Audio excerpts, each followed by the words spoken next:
कृपारं यगम्बोधदाता सुबोधनिधि विशालम् क्षमाशील अति धीर गंभीर ज्ञानम धर्म कील दृढ़ थीर समधीर ध्यानम जगत त्राणकारे आधारे उदारं भगत प्राण रूपं दया गुण्य पारम्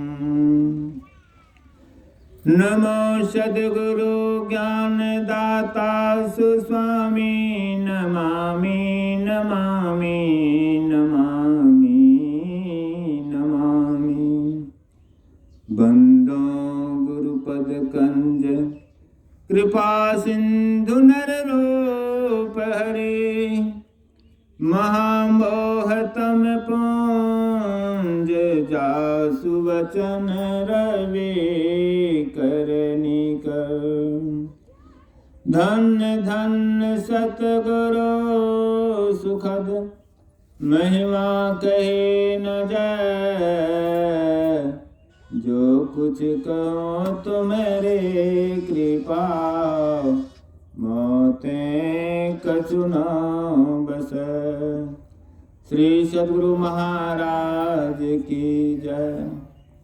अव्यक्त रूप में प्रातः स्मरणीय अनंत विभूषित सृष्टि के कण कण में विराजमान श्री सद्गुरु महाराज को मेरा साष्टांग प्रणाम।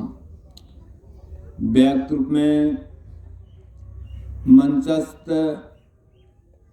बाबा को मेरा बारंबार प्रणाम तथा इस सत्संग स्थल पर आए हुए सत्संगी महानुभावों, भक्तिमती माताएं एवं करुणामयी बहनें तथा भोले भाले बच्चों सभी को मेरा बारंबार प्रणाम।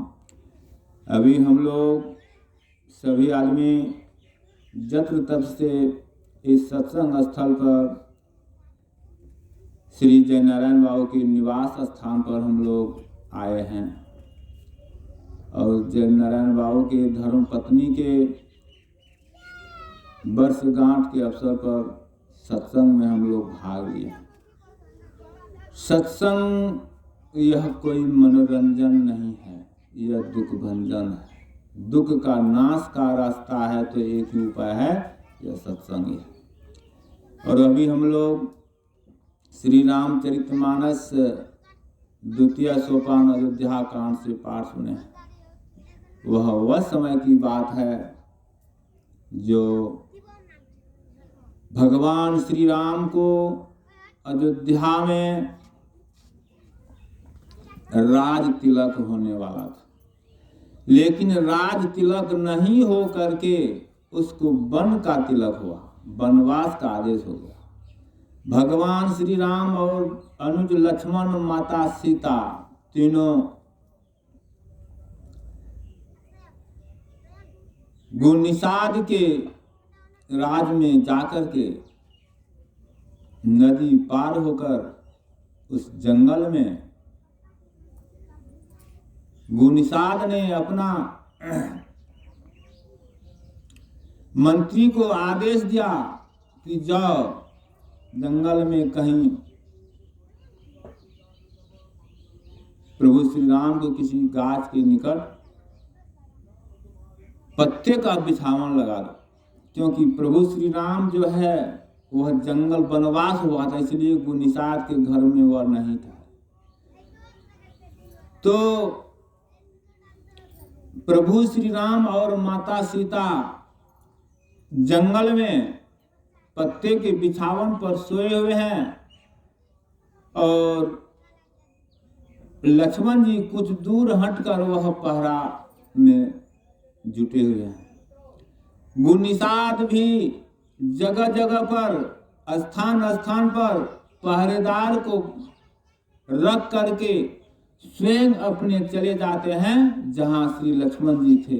लक्ष्मण जी के पास जब गुनिषाद जाते हैं, उसका नजर जब पड़ा कि प्रभु श्री राम और माता जानकी पत्ते के बिछावन पर सोए हुए हैं, गुणनिषाद के मन में विषाद उत्पन्न हो जाता है। और गुणनिषाद बोलने लगते हैं कि हे कैकेयी मंदमती,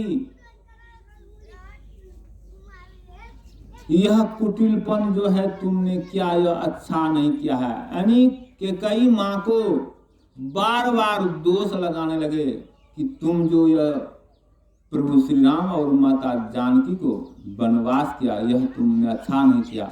तुमको गौ हत्या का पाप लगेगा, ब्रह्म हत्या का पाप लगेगा, बहुत सा अवगुण बोलने लगे। लेकिन लक्ष्मण जी को यह सुनकर बर्दाश्त नहीं हुआ। तो लक्ष्मण जी क्या कहते हैं? बोले लखन मधुर मृदु बानी, ज्ञान विराग भक्ति रस सानी। लक्ष्मण जी कैसे बोलते हैं? मधुर शब्द में, कोमल वाणी में, ज्ञान रस से भरी वाणी निकलते हैं। क्या? काहुन को सुख दुख कर दाता, निज कृत कर्म भोग सुनु भ्राता। कहते हे भाई, कोई किसी को न तो सुख देता है न दुख देता है, वह अपना ही कर्म का फंदा है। किसको कहाँ मिलना है, कहाँ बिछोड़ना है, योग वियोग यानी मिलना बिछोड़ना सब अपना अपना कर्म का फंदा है। यहाँ हम लोग को कोई थोड़ा सा कष्ट देता है, हम लोग सह नहीं पाते हैं, कहते हैं उन्होंने मुझे कष्ट दिया। लेकिन नहीं, मेरा वैसा कर्म किया हुआ था जो आगे मैं उसके साथ जैसा किया था, आज उन्होंने वैसा मेरे साथ करता है, मुझसे वह बदला लेता है। लेकिन हम आप सोच समझ नहीं सकते हैं। जैसे देखिए, हम लोग अगर 1 बीघा खेत में मकई लगाते हैं, कितना बीज लगता है? 4 किलो। अब वह क्या जब उपज करके आता है तो क्या 4 किलो बीज आता है? कई गुना में 1 बीघा में 10 कुंटल, 12 कुंटल, 20 कुंटल होता है। ठीक उसी तरह अगर हम लोग पुण्य का काम अगर करते हैं तो वह बहुत गुना होकर हम लोगों को सुख देता है। अगर हम लोग पाप का काम करते हैं तो बहुत गुना होकर के हम लोगों को वह दुख देता है। जब वह पाप का कर्म हम लोगों को दुख देने लगता है, हम लोगों को बहुत कष्ट होता है और कहते हैं झूठ मूठ में उन्होंने मुझे कष्ट देगा। सब अपना ही कर्म का फंदा है। इसलिए हम लोगों को सत्कर्म करना चाहिए, ताकि हम लोगों को फिर ऐसा दुख नहीं भोगना पड़ेगा। देखिए, हम लोग अभी बच्चा जन्म लेता है, उसमें भी सत्संग का आयोजन रखते हैं। अगर किसी का मृत्यु होता है, उसमें भी सत्संग का आयोजन रखते हैं। कहीं शादी विवाह होता है, उसमें भी सत्संग का ही आयोजन रखते हैं। किसी बच्चे का मुंडन होता है, उसमें ही सत्संग का आयोजन रखते हैं। क्योंकि इसीलिए सत्संग से बहुत लाभ होता है। देखिए, तुंगभद्रा नदी के तट पर एक आत्मदेव नामक ब्राह्मण निवास करते थे। वह विद्वान बहुत थे, निर्धन तो थे लेकिन विद्वान बहुत थे। भिक्षा रटन करके वह अपना जीवन जीविका चलाया करते थे। लेकिन जब उसका आधा उम्र बीत गया, उसको कभी संतान नहीं हुआ, बहुत उपाय करने पर संतान नहीं हुआ, तो उनका मन में हुआ जब मुझे संतान ही नहीं होता है, लोग अच्छा नहीं कहता है, तो मैं अब घर से जाता हूँ कहीं दूर, कहीं जंगल में। वह घर से निकल गए, कुछ दूर रास्ता में गए, धूप लगा, एक वृक्ष था तालाब के पास। उस तालाब के पास जो वृक्ष था वहां बैठ गए और उदास भाव से चिंतित होने लगे।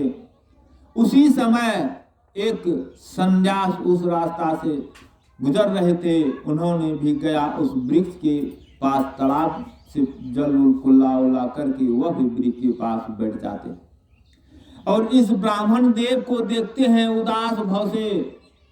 तो उन्होंने कहा, ब्राह्मण देव आप इतने चिंतित क्यों हैं? तो वह आत्मदेव ब्राह्मण कहते हैं कि आप मुझे क्यों पूछते हैं? तो कहते हैं, आप तो खुद संन्यास हैं, अपना योग बल से भी जान सकते हैं मैं चिंतित क्यों हूं। तो वह जान गए यह पुत्रहीन है जिसके लिए यह चिंतित। वह कहते हैं, ठीक है। वह ब्राह्मण देव कहते हैं कि आप मुझे, अगर आप में योग बल कोई है, अपना योग बल से मुझे पुत्र दीजिए। वह सन्यास बाबा कहते हैं कि मैं आपका भाग में देखता हूं, आपका कपाल में देखता हूं कि आपको संतान सुख लिखा है या नहीं, यानी आपको संतान होगा कि नहीं। वह अपना योग बल से देखते हैं कि इस ब्राह्मण देव को एक जन्म के लिए कौन कहे 7 जन्म तक इसको संतान नहीं होगा। तो फिर वह सन्यास बाबा कहते हैं, देखिए ब्राह्मण देव, आपको तो 7 जन्म तक संतान सुख नहीं लिखा हुआ है। तो कहते हैं, बाबा अगर आप में कोई योग बल है, अपना योग बल से मुझे संतान दीजिए। तो कहते हैं, ठीक है, मैं आपको वह एक फल देते हैं। कहते हैं, यह फल ले लीजिए। शॉर्टकट में जाने की समय नहीं है, रोहिणी बाबा से विशेष रूप में सुनेंगे तो ज्यादा लाभ होगा। तो वह उसके पास फल देते हैं, कहते हैं, यह फल ले लीजिए, आप अपनी ब्राह्मणी को खिला दीजिएगा, इससे अवश्य आपको संतान उत्पन्न होगा। वह फल लेकर खुशी खुशी से लौटकर घर जाते हैं। वह अपने ब्राह्मणी को कहते हैं कि यह फल लो, तुम इसको खा लेना, इससे अवश्य तुम्हें गर्भधारण होगा और तुमको अवश्य इससे संतान जन्म लेगा। ब्राह्मणी वह क्या करती है, फल रख लेती है और कहते हैं, ठीक है ब्राह्मण देव, पतिदेव, मैं फल खा लूंगी। फिर वह ब्राह्मण देव भरवन में चले गए और वह ब्राह्मणी फल लेकर के घर में रख देती है और 2-4 रोज के बाद गांव में अगल बगल में पड़ोसनी के पास जाती है, सखी सहेली और माता लोग जी को रो रो कर अपना बयान करती है कि देखो बहन, मैं पुत्र जन्म देना नहीं चाहती हूँ, क्योंकि पुत्र को जन्म देने में पुत्र की माँ को भी प्राण चली जाती है, बहुत देखे हैं, बहुत कष्ट होता है। मेरे ब्राह्मण ने मुझे एक फल ला कर दिया है जो सन्यास बाबा से मिला था और वह कहा फल खा लो, इससे संतान उत्पन्न होगा।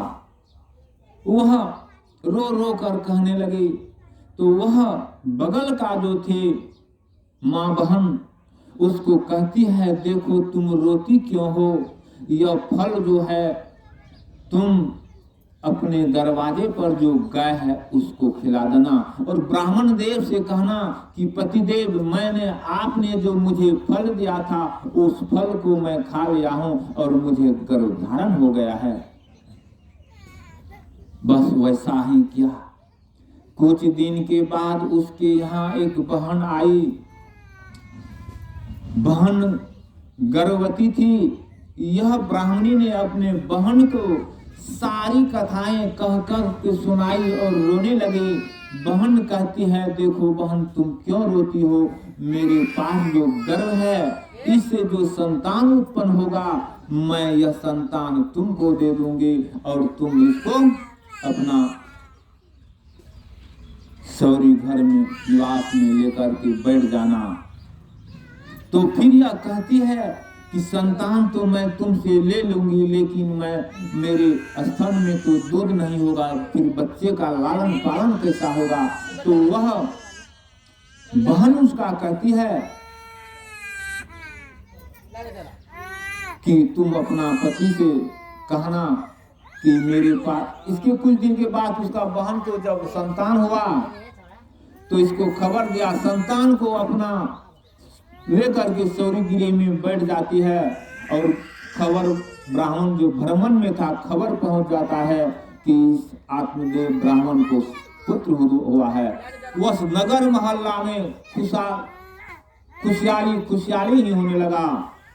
वह ब्राह्मण देव को जब आते हैं खुशी से तो वह ब्राह्मणी कहती है कि ब्राह्मण देव मुझे संतान तो हुआ है लेकिन मेरा स्तन में दूध नहीं है, इस बच्चा का लालन पालन कैसे होगा? उसको संतान होता तब उसका स्तन में दूध होता, संतान तो किसी और का था तो दूध उसको कैसे होता? तो वह देखिए वह ब्राह्मणी क्या कहती है अपने पतिदेव से कि पतिदेव मेरी बहन को संतान हुआ था लेकिन संतान उसका मर गया, इसलिए इस बच्चे को लालन पालन के लिए उस बहन को ले आइए ताकि बच्चा को दूध पिलाकर पोष लिया जाए। ऐसा ही होता है, उसको ला करके बच्चा को पोसने लगे। ब्राह्मण देव गाय खरीद कर दे दिए, मैंने एक पुत्र नहीं होता था, अधेड़ उम्र में पुत्र हुआ तो खुशी होगा ना। तो कुछ दिन के बाद होता क्या है, थोड़ा ही दिन के बाद दरवाजे पर जो गाय था जिसको फल खिलाया था उससे भी एक पुत्र उत्पन्न हुआ जिसका रंग रूप चेहरा मोहरा उसका मनुष्य ही जैसा था लेकिन उसका दोनों कान जो था वह गाय के कान जैसा था, क्योंकि गाय से जो जन्म लिया। तो देखिए दोनों बच्चा का फिर नामकरण किया। जो बच्चा पहले जन्म लिया था जो उसका नाम उसके माँ के नाम पर रखा, माँ का नाम था ढूंढनी, उस बच्चा का नाम रखा गया ढूंढकारी। और जो बच्चे गाय से जन्म लिया उसका नाम गाय के नाम पर रखा गोकर्ण। गोकर्ण बचपन से ही वह सात्विक बुद्धि के थे, शांत वातावरण के थे और भक्ति भजन करने में वह तात्पर्य रहते थे। और ढूंढकारी जो अपने बहन के पुत्र को जो लिया था वह बचपन से ही वह उल्टा स्वभाव का था। वह दारू पीने लगे, पुरिया खाने लगे, वेश्या गमन करने लगे। जितना धन था सब उठा कर वेश्या को दे दिया। अंत में वेश्या को क्या चाहिए? धन चाहिए और उसको कुछ नहीं चाहिए, पैसा चाहिए। तो अंत में जब सब पैसा इसका ओरा गया वह अपने माँ से कहती, इसका उपद्रव देख करके वह ब्राह्मण देव घर छोड़कर कहीं भाग गए, बाहर तीर्थ चले गए, कहीं चले गए। लेकिन अंत में वह अपने माँ को वह मारते थे, पीटते थे, गला दबाते थे, कहते थे क्या तुम अपना गड़ा हुआ धन जो है वह दो। लेकिन गरीब आदमी को कहाँ से धन ज्यादा बचेगा जो वह गाड़ कर रखेगा। कहते हैं न बासी बचेगा न कुत्ता खाएगा, तो वह कहाँ से धन देता। इस दुख को वह ब्राह्मणी माँ ने नहीं बर्दाश्त कर सकी। वह कुआं में जाकर एक रोज कूद जाती है अपना प्राण दे। गोकर्ण जो गाय से जन्म लिया था उन्होंने अपने माँ का कर्म क्रिया कहकर वह भी भ्रमण करने के लिए तीर्थ चले जाते। इस बीच में होता क्या है, धन तो इसके पास था नहीं। एक रोज वेश्या के यहाँ सोया हुआ था ढूंढकारी। वेश्या का मन में हुआ कि बहुत सा धन इन्होंने मुझे दे दिया है लेकिन आज न कल यह भंडा फूट ही जाएगा और राजा मेरा धन भी छीन लेगा और मुझे दंड भी देगा। वह क्या करता है, जो ढूंढकारी उसके घर में सोया हुआ था उसको गला को लकड़ी दे करके दबा करके इसको मार देता है। वह ढूंढकारी मर जाता है। लेकिन जब यह पता सबको चलता है तो इसका कर्म क्रिया कर दिया जाता है। गोकर्ण जो तीर्थ में था उनको भी जब पता चला कि मेरा भाई ढूंढकारी मारा गया, उन्होंने पिंडदान गया में दे दिए। जहां जहां था हर जगह पिंडदान दे दिए। इसके बाद जब घर आते हैं गोकर्ण जी महाराज, एक रोज सोए हुए थे कि उस अर्धरात्रि में ढूंढकारी वहां प्रकट हो जाते हैं। कहते हैं भैया, कहते अरे ढूंढकारी तुम यहाँ? कहा भैया, वह प्रेत का रूप में वहां गए। कहते हैं तुम कौन हो? तो प्रकट हो जाते हैं। कहते हैं भैया, मेरा जो है प्रेत जोनी में मैं भ्रमण कर रहा हूं, मुझे बहुत दुख हो रहा है, मेरे उद्धार का कोई उपाय है तो आप कीजिए। गोकर्ण कहते हैं कि तुमको तो मैं पिंडदान हर जगह दे दिए और गया जी में भी जाकर के पिंडदान दिए, क्या तुम्हारा उद्धार नहीं हुआ है? कहते हैं भैया, मेरा उद्धार नहीं हुआ है, मुझे आप कोई उपाय सोचें। गोकर्ण कहते हैं कि ठीक है, तुम चले जाओ जहां तुम से आए हो, मैं सुबह होगा इसका निराकरण के लिए कुछ सोचूंगा। सुबह होता है, क्या करते हैं गोकर्ण जी महाराज? अपने ग्रामवासी को बुला करके बिठाते हैं, विचार करते हैं कि ऐसी ऐसी बात है, सारी कहानी कहते हैं। तो सब मिलकर सूर्य भगवान का आवाहन करते हैं, सूर्य भगवान का पूजा करते हैं। सूर्य भगवान वहाँ प्रकट हो जाते हैं और सूर्य भगवान से सारी बात कहते हैं। तो सूर्य भगवान कहते हैं इसका उद्धार का एक ही उपाय है कि सप्ताह कथा होगा, जो सप्ताह सत्संग होगा, उसी में सब आकर सुनेंगे, यह भी सुनेंगे, बस इसका उद्धार उसी से होगा। कहानी विस्तारित रूप से है। बस उसी तरह से वह 7 दिन का सत्संग कराया और उसी में आकर सब सुने। ढूंढकारी भी प्रेत जोनी में था, वह भी आकर सुने, एक खुट्टा में प्रवेश करके 7 दिन सुन करके अंतिम दिन वह प्रकट हो गए कि भैया देखो, मेरे लिए विमान आया है देव का, उस विमान से मैं आज जा रहा हूँ। आप लोग का बहुत बड़ा धन्यवाद है कि आपने सत्संग कराया, जिससे मेरा उद्धार हुआ है। वह विमान से वह गौलोक चले गए। गौलोक का मतलब होता है परम धाम, वहाँ चले गए। तो यही सत्संग का यही सार है, इसलिए सत्संग कराया जाता है। सत्संग का वचनों से बहुतों का उद्धार हुआ है। और विशेष रूप से बाबा कहेंगे तो विशेष लाभ होगा, हम लोग सुनेंगे। तो श्री सद्गुरु महाराज की जय।